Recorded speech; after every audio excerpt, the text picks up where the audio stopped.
கோபத்தின் உச்சியில் இருந்தாள் கவிதா. அவளது கோபத்தை அறிந்தும் பேப்பர் படிப்பது போல் பாவனை செய்து கொண்டிருந்தான் சரவணன். எப்போது வேண்டுமானாலும் கவிதா பொங்கி எழக்கூடும் என்பதால் எப்படி அவளை சமாதானப்படுத்துவது என யோசித்து கொண்டிருந்தான். அதே சமயம் அவனுக்கு தன் தம்பி செல்வத்தின் மீதும் கோபமாகவே வந்தது. முதலிலே இருவரும் பேசி முடிவெடுத்த பெண் இப்போது வந்து, என் மனைவி பவானிக்கு உடம்பு முடியல, சமைக்கிறதுக்கும் துணி துவைக்கவுமே ஆள் தேவைப்படுகிற நிலையில் படுத்த படுக்கையாக இருக்கும் அப்பாவை எப்படி வச்சுக்க முடியும் என மறுத்துவிட்டான்.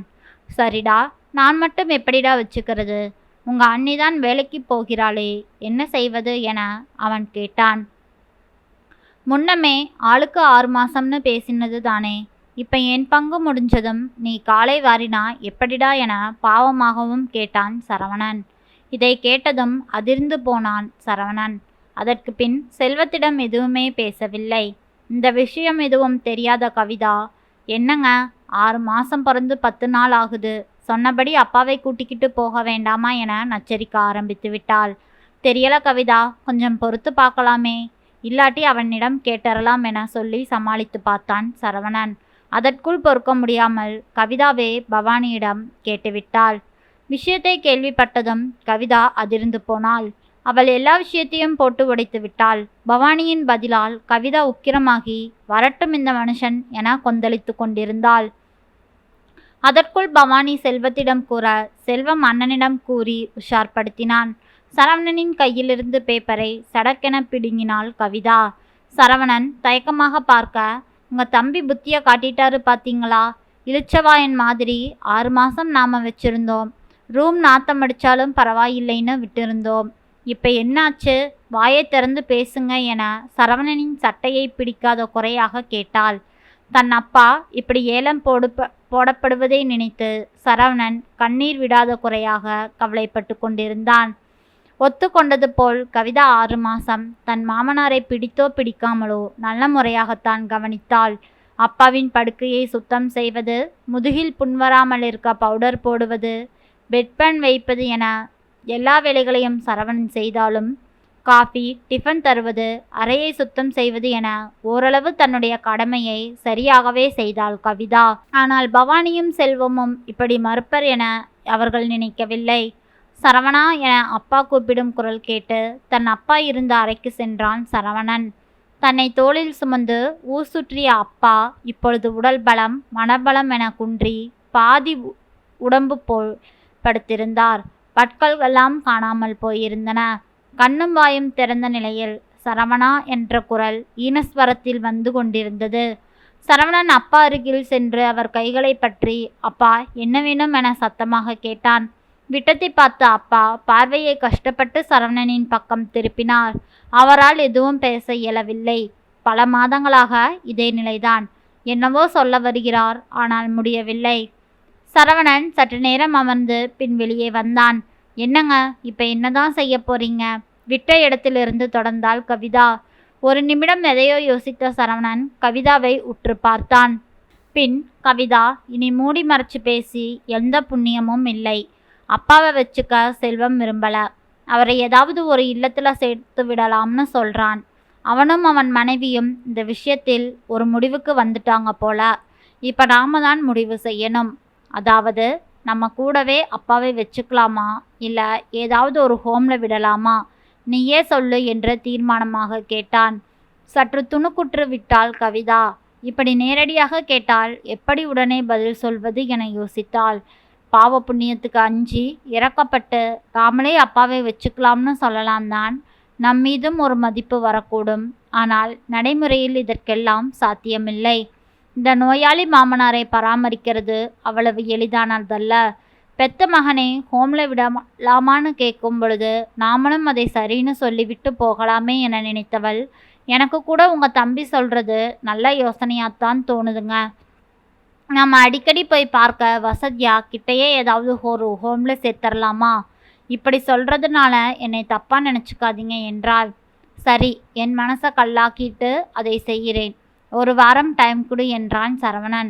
அந்த பிரச்சனை அப்பொழுது ஒரு முடிவுக்கு வந்தது. ஒரு நாள் பெருந்தேவி முதியோர் இல்லம் என்ற பெரிய கட்டடத்தின் முன் நின்று அதைவே பார்த்து கொண்டிருந்தான் சரவணன். உள்ளே செல்வதற்கு தயக்கமாக இருந்தாலும் வாசல் வரை வந்தாச்சு. இனி உள்ளே செல்ல என்ன தயக்கம் என நினைத்து உள்ளே சென்றான். 10க்கு 10 அறைகளில் அறைக்கு 2 முதியவர்கள் வீதம் தங்க வைக்கப்பட்டிருந்தனர். தம்பி, நீங்க சரவணன் தானே? அங்கிருந்த ஒரு முதியவர் கேட்க அவரையே நிமிர்ந்து பார்த்தான். தம்பி, என்னை தெரியலையா? நான் தான் நமச்சிவாயம், உங்க அப்பாவோட நண்பர். உங்க வீட்டுக்கு பல தடவை வந்திருக்கேனே, ஞாபகம் இல்ல? இப்போது அவனுக்கு நினைவு வந்தது. அப்பாவின் அலுவலக நண்பர். அவருக்கு குழந்தைகள் இல்லைன்னு கூட ஒரு முறை அப்பா சொல்லியிருந்தார். இங்கு என்ன விஷயமாய் வந்தாய் என கேட்டால் நாம் என்ன பதில் சொல்வது? பேசாமல் தெரியாது போல் காட்டிக்கொள்வோமா? அப்படியும் அந்த முதியவர் அவனை விடவில்லை. ஒருவேளை அப்பாவை இங்கே சேர்க்கும்படி ஆகிவிட்டால் பல குழப்பங்களுடன் தெளிவற்று விழித்தபடியே நின்றான் சரவணன். தம்பி, இன்னுமா உனக்கு ஞாபகம் வரல? சரி, செல்வம் எப்படி இருக்கான்? அப்பா நல்லா இருக்காரா? எனக்கு தான் யாரும் இல்லைன்னு ஆயிடுச்சு, இங்கே வந்து சேர்ந்துட்டேன். ஆனால் உங்கள் அப்பாவுக்கு என்ன, 2 சிங்கக்குட்டிங்க. ஆளுக்கு கொஞ்ச நாள் வச்சுக்கிட்டாலும் ஆச்சு. முடிஞ்சா அப்பாவை வந்து பார்க்க சொல்கிறியா தம்பி? விடாமல் பேசிக்கொண்டே இருந்தார் நமச்சிவாயம். ஐயா, நான் இங்கே வேற ஒரு வேலையாக வந்தேன், அப்புறம் பார்க்கலாமே என பொத்தம் பொதுவாக சொல்லி நழுவ பார்த்தான் சரவணன். ஆனால் நமச்சிவாயம் விடவில்லை. தம்பி, அப்பா எப்படி இருக்காரு?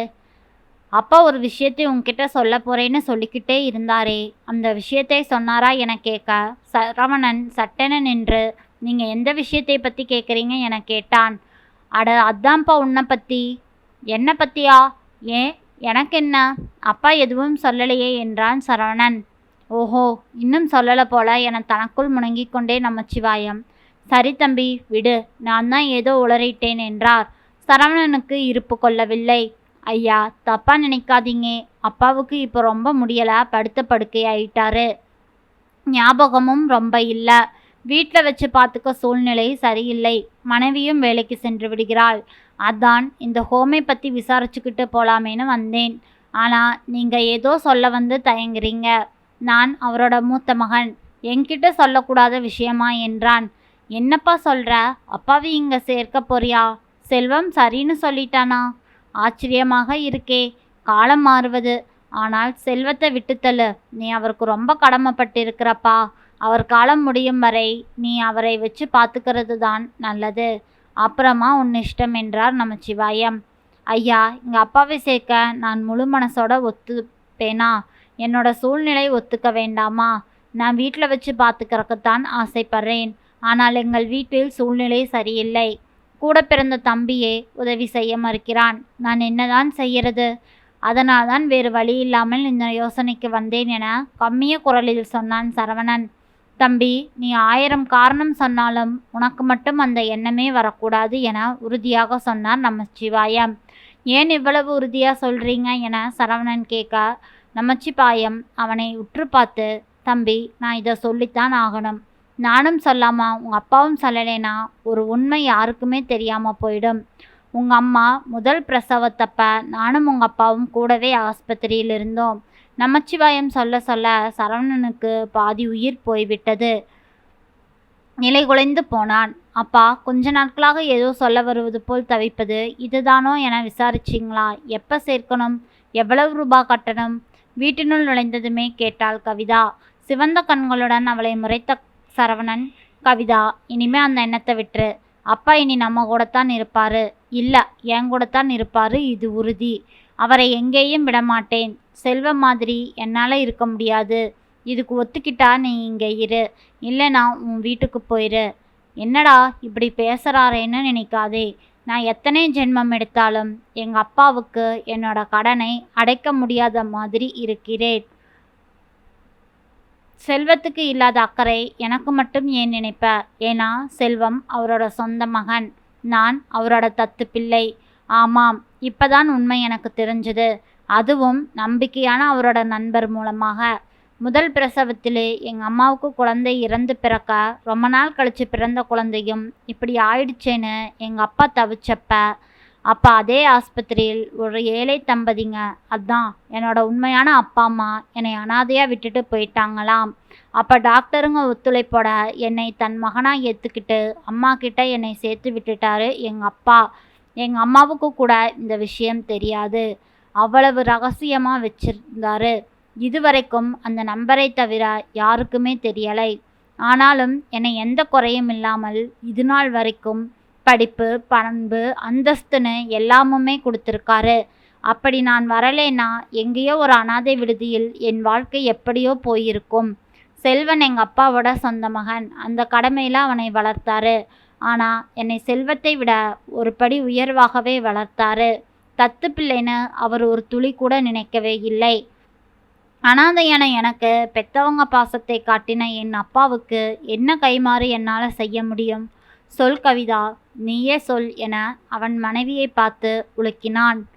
இவ்வளவு தெரிஞ்சும் ஹோம்ல கொண்டு போய் விட்டா அந்த பாவம் நம்மளை சும்மா விடுமா? இனி என்னை இந்த விஷயத்தில் வற்புறுத்தாதே என்றான் உறுதியாக. பாசமும் கவலையும் பொங்க கண்ணீருடன் தன் அப்பா இருக்கும் அறைக்குள் நுழைந்தான் சரவணன். கவிதாவுக்கு புரிந்தது.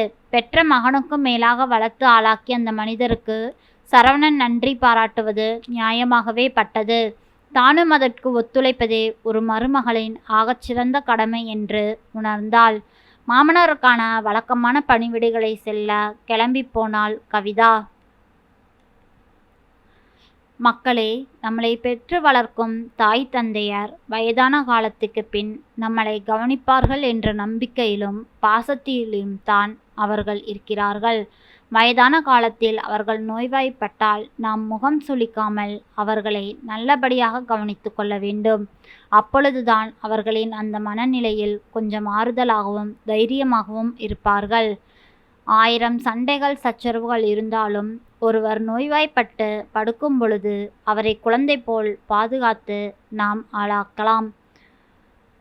நன்றிங்க. இந்த கதை பிடிச்சிருந்ததுன்னா மறக்காமல் லைக் பண்ணுங்கள். நம்ம சேனலை சப்ஸ்கிரைப் பண்ணி உங்களோட ஆதரவு கொடுங்க.